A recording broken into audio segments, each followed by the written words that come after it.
আজকে আমি রান্না করব মুরগির মাংস। পেঁয়াজ, আদা, রসুন মানে মাংসের ঝোলে যা যা দিতে হয় সব আমার বর কেটে দিয়েছে, এমনকি মাংসটাও ধুয়ে এনে দিয়েছে, আর আলুটাও পর্যন্ত কেটে দিয়েছে।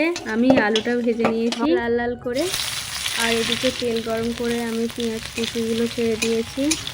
তারপর আদা রসুন দিয়েছি, আদা রসুন দিয়ে একটু ভালো করে নেড়ে চেড়ে মাংসটা সব ঢেলে দিয়েছি।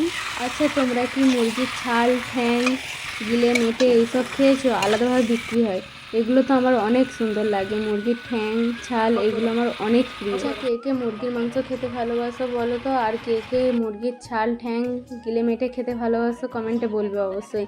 আমার তো ওই ছাল, ঠ্যাং এগুলো তো অনেক সুন্দর লাগে, ওই জন্য বলছি। আমাদের মেনু হচ্ছে মাংস কষা আর রুটি।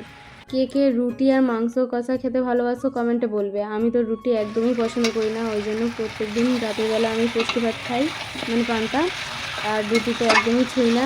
আমার বর মানে বাড়ির শ্বশুরবাড়ির সবাই রুটি পছন্দ করে, ওই জন্য রোজ রুটি হয়। দেখো আমার মাংস তরকারি হয়ে গেছে, এবার রুটিটা করলেই হয়ে যাবে।